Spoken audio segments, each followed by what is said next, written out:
Olá, meu aluno, olá, minha aluna, sejam bem-vindos ao Inove. Eu sou o professor Paulo Teófilo, estou aqui para te ajudar com o mapa do processo civil.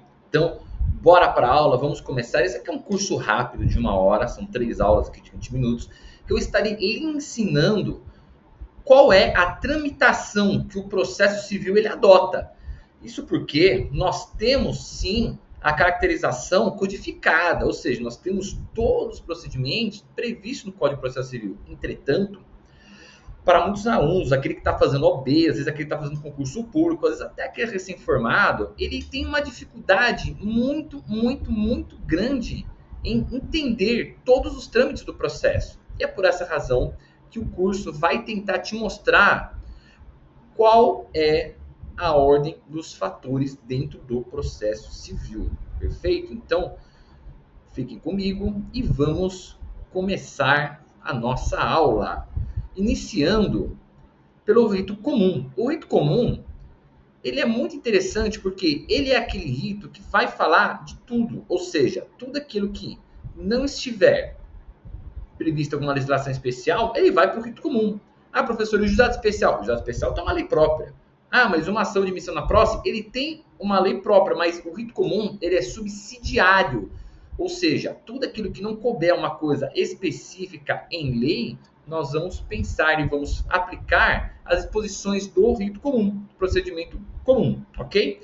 Então, quando nós estamos falando aqui no processo comum, eu tenho o primeiro tópico, que é a distribuição da petição inicial. Oh, o professor descobriu a América. Não que eu descobri a América propriamente dito, né? Mas o rito comum, você começa com qualquer processo, com a distribuição da petição inicial. Isso não vai mudar, com exceção do processo penal, que aí você vai iniciar com o inquérito policial, depois ele vai fomentar a base para denúncia a crimes. Aqui no rito comum, você vai fazer o pedido dentro da sua petição inicial. Isso seja numa vara de família, ou numa vara do trabalho, numa vara civil comum, vai fazer uma ação de uso capião, começa com a petição inicial, isso não vai mudar. Então, lembramos que tem um princípio da inércia do judiciário, ou seja, o judiciário tem que estar inerte até que, dentro daquele momento, alguém provoca ele por alguma razão, pedindo que seja manifestado, porque duas pessoas não conseguem solucionar os seus problemas, logo peço para que o juiz solucione para nós. E aqui temos essa aplicação do rito comum. Então, o primeiro ponto que vai acontecer depois da distribuição da inicial é o que a gente chama de momento liminar. Ah, professor, mas aqui está escrito audiência de conciliação e mediação. Calma, por quê? O réu ele pode ser citado para ou apresentar defesa ou para ele comparecer numa audiência. Então, depois que eu dou entrada na petição inicial, se eu vou já falar que eu não quero audiência de conciliação, o réu é citado para contestar. Se eu falar que eu quero audiência de conciliação, o réu ele é citado para apresentar-se numa audiência de conciliação. E aí, se não tem acordo, corre o prazo de defesa dele. Mas, dentro desse momento, existe o que a gente chama de momento liminar. O que é o momento liminar? É aquele momento que o juiz recebe a petição da petição inicial. Ou seja, a liminar não é um pedido, mas é um momento processual no qual você dá entrada na petição inicial, o juiz recebe e vai ver se tem algum equívoco no processo, eu tenho que mandar a emenda inicial, se eu posso mandar a citação, se eu tenho um pedido de tutela antecipada para ser feito naquele exato momento. Então, o pedido liminar, ele é uma característica justamente do momento. Ele recebe, ele pode dar improcedência, ele pode mandar emendar inicial, aditar inicial, ele pode determinar alguma providência, ou pode dar ou indeferir algum pedido de antecipação de tutela, seja ela de urgência ou de evidência. Então, quando a gente está falando aqui no momento liminar, quais são as hipóteses? Primeira, pode acontecer a improcedência liminar do pedido, que é o que está no artigo 332 do Código de Processo Civil, né? 333 e 332.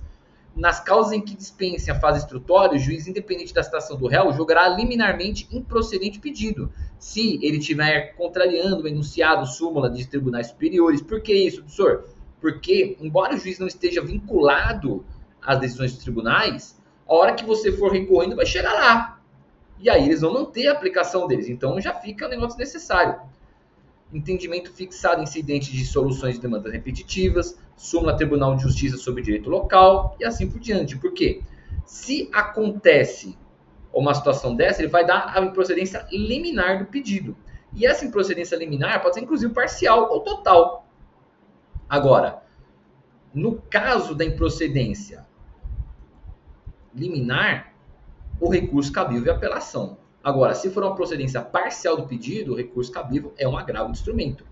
E aqui, gente, ele pode também solicitar a emenda da petição inicial. Ou seja, artigo 321, o juiz, se ele verificar que os requisitos da inicial não estão preenchidos, ou que tem algum defeito, alguma irregularidade, ele pode determinar o prazo de 15 dias para que seja emendada. Uma das coisas que, inclusive, choveu bem no começo do CPC novo foi a obrigatoriedade da parte comunicar se quer ou não audiência de conciliação. Porque se ele não diz que quer audiência de conciliação, não fala nada, ou que ele não quer audiência, o processo pode ser extinto. Então o juiz pode dar o prazo de 15 dias para ele emendar, para adequar. Senão o processo vai ser extinto. Justamente porque você não disse se quer audiência de conciliação ou não. Aí entra a apreciação das tutelas. Por quê? Nesse momento liminar, ele pode apreciar as tutelas de urgência ou de evidência. E a partir daqui, nós temos aquela distinção que não vou fazer nesse momento de o que é tutela de urgência e o que é tutela de evidência. Mas, preenchidos os requisitos para que o juiz possa conceder a tutela, seja de urgência ou seja de evidência, ele vai despachar aqui no processo. Se ele deferir ou se ele indeferir, a parte que restou prejudicada pode interpor recurso de agravo de instrumento. Então, quando eu estou falando no momento liminar, o momento liminar ele é aquele primeiro momento em que o juiz recebe a petição inicial e, recebendo a petição inicial, ele pode mandar o processo para frente ou não. Então, aqui é o chamado momento liminar.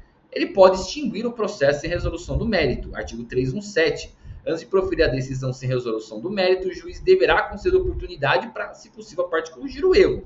Então, nesse primeiro momento, ele pode extinguir sem resolução do mérito, porque tem algum vício grave, ou porque foi dada oportunidade para a parte consertar um erro, ela não consertou, e após isso, sim, aí o juiz vai e extingue o processo sem resolução do mérito. Perfeito? Então, são essas as hipóteses que podem ocorrer quando a gente fala no momento liminar, que é aquele momento que o juiz recebe a petição inicial, aqui, ó, distribuir inicial, ele recebeu, e aí ele vai verificar se o processo pode ir para frente ou não. A partir daqui, gente, começa um pouco da bagunça. Por quê? Se eu colocar na minha inicial que eu quero audiência de conciliação, beleza, ele vai ser intimado para a audiência de conciliação.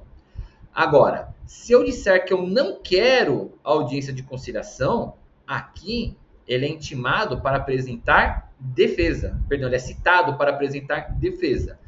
Agora, se eu disse que eu quero audiência de conciliação, ele comparece, não comparece ou comparece e não concilia. Então, eu tenho três possibilidades. Audiência de conciliação, ok. Ele não comparece. Não compareceu, revelia. Já dado como revelia. Compareceu e conciliou, mata na sentença. Ou seja, considera-se que o juiz ele vai fazer a homologação do acordo por meio de sentença. Então, a gente fechou um acordo aqui de indenização, e se não cumprir? Cara, o juiz ele homologa por sentença. Então, para que serve o acordo? Para você pular toda essa parte aqui e já ir direto para a sentença. Então, se justamente, quando você tiver um caso, você vê que a proposta de acordo ela é bem aquilo que você está querendo, aquilo que você provavelmente vai conseguir no processo, já faz a proposta de acordo e aceita e já matou o processo. O réu comparece à audiência de conciliação e não faz conciliação. Ele não é obrigado a fazer acordo, o réu não é obrigado a apresentar uma proposta de acordo. Por mais que às vezes a gente vai numa audiência ou outra, e muitas vezes os conciliadores ficam doidos. Não, como que você não vai apresentar uma proposta de acordo? Meu Deus, como é um absurdo você não apresentar nenhuma proposta de acordo. Não, mas o réu não é obrigado a apresentar nenhuma proposta de acordo. Ele apresenta se ele quiser. Se ele não quiser, ele não vai apresentar. E se ele não apresentar a proposta de acordo, considerado prazo para a defesa. Nem todo mundo que é processado está errado. Às vezes o autor também não está sendo feliz em mover um processo. Então, vamos apresentar o prazo para a defesa. Se ele não apresentar a defesa, aí beleza, ele é rével. Se ele apresentar a defesa, encerramos aqui a parte postulatória e vamos para as produções de provas. Que aí o juiz vai fazer o chamado despacho saneador. Mas calma, vamos por passos para você entender. Então, eu digo que quando eu digo que eu quero uma audiência de conciliação, eu estou falando que tem direitos disponíveis. E por terem direitos disponíveis, eu posso, de repente, estar matando isso em uma simples conciliação. Se eu posso estar matando o processo em uma simples audiência de conciliação, não tem necessidade de uma instrução probatória, não tem necessidade de eu fazer outra coisa, eu vou tentar audiência de conciliação. Na verdade, gente, o CPC, quando ele foi reformulado em 2015, ele foi atribuído o princípio da conciliação. Ou seja, dentro de um processo, as partes podem se conciliar a qualquer momento. E a primazia da conciliação, porque o acordo ele vai valer mais do que qualquer outra coisa no processo. Então, é de interesse do judiciário sempre estar prezando por uma composição amigável. Isso é um dos princípios do CPC, o princípio da composição. Então, como eu falei para vocês, o artigo 319, que é os requisitos da petição inicial, ele já vai indicar, no inciso 7, que é a opção do autor pela realização ou não da audiência de conciliação, ou seja, com uma forma obrigatória. E o 334, parágrafo 5º, ele vai dizer o quê? O autor ele vai ter que indicar na petição inicial o seu desinteresse na composição e o réu ele pode fazer por petição 10 dias antes da audiência. Ou seja, qual que é o prazo fatal para o réu também falar que ele não quer audiência de conciliação? 10 dias antes da audiência. Na prática, como que funciona? Na prática, o réu ele é citado, ele já vai para apresentar contestação. Então, na prática, mesmo na boa prática que a gente fala, o réu, a partir do momento que ele recebe a sua citação, ele não vai apresentar, não quero audiência de conciliação, não. É mais prático ele já mandar alguém na audiência de conciliação e falar, não tenho acordo. Dificilmente alguém faz uma petição falando assim, olha, eu não quero audiência de conciliação. Mas é uma opção dele, ele pode fazer. Qual que é o prazo? 10 dias antes da audiência. Eu fiz com 5 dias antes da audiência, então uma petição dizendo que eu não quero audiência de conciliação. Tá certo? Veja bem, se o juiz rapidamente tirar de pauta a audiência e te dar o prazo para a defesa, ok. Se não, amigo, você vai ter que ir na audiência de conciliação, porque sua petição foi depois do prazo, ficou em cima da hora, não deu tempo de ano de pauta. E se você não aparecer na audiência, aí você vai arcar com as consequências cabíveis. Ah, professor, mas eu fiz antes da audiência de conciliação, fiz antes desse prazo aqui de 10 dias, eu fiz com 30 dias de antecedência, mas o fórum não removeu eu da pauta. O fórum não me tirou da pauta, meu lista tem pauta. Você já disse que não quer acordo. Se não tirou de pauta, eu entendo que isso é um problema do fórum. Só que o seu prazo de defesa começou a contar do dia que você falou que não tem interesse na conciliação. Então, espero que você também esteja com a defesa dentro do prazo. Dentro do prazo. Eu entendo que você fez antes desses 10 dias, ainda que não foi tirado de pauta, você já disse que não tem audiência, não quer acordo, já disse que não quer acordo, isso no processo civil comum, tá? Já disse que não quer acordo, uma vez que você já disse que não quer acordo, o problema deles não tiram de pauta. Ah, professor, e no juizado especial? Nós vamos ver no tópico próprio, futuramente, de juizado especial, lá não tem isso, porque dentro do juizado especial você é obrigado a aparecer numa audiência de conciliação, independentemente de você querer ou não. Isso é princípio do juizado especial. Já te adiantando isso, ok? Então, na audiência de conciliação, gente, o comparecimento da parte, ele é obrigatório. E temos também o princípio da confidencialidade, ou seja, tudo aquilo que for dito na audiência, morreu na audiência. Aquilo que acontece em Las Vegas, fica em Las Vegas. Ou seja, o mediador ou o conciliador, ele não pode ser testemunha de nenhuma das partes para nada, não pode. E tudo aquilo que for falado lá dentro não pode ser utilizado dentro do processo como meio de prova. Então, vamos dizer assim, a parte ré fala assim, olha, eu sei que eu estou errado, mas eu não vou te fazer acordo. Peraí, conste em ata que o réu falou que ele está errado, ele está confessando, ele está assumindo. Não pode. Não tem nada a ver uma coisa com a outra. O princípio da confidencialidade. O que é dito na conciliação, fica na conciliação. Por quê? Se não for assim, você não tem diálogo. Então, para você poder facilitar o diálogo, para você poder dar o direito do diálogo às partes, essa foi a melhor forma que o judiciário, ou melhor, que o nosso legislador entendeu. Então, vou tornar confidencial tudo que for falado na audiência de conciliação e acabou. Uma vez que as partes fazem acordo, ou que eu dou a possibilidade delas se aproximarem e fazer acordo, beleza. Na verdade, gente, quando você vai numa conciliação, geralmente o conciliador ele vai explicar que aquilo é um momento que talvez se as partes não tiveram uma proximidade antes para conversar, esse é o momento para eles conversarem e tentarem resolver o problema por conta própria, porque senão vai ser o Estado juiz que vai decidir e resolver o seu problema. Ok?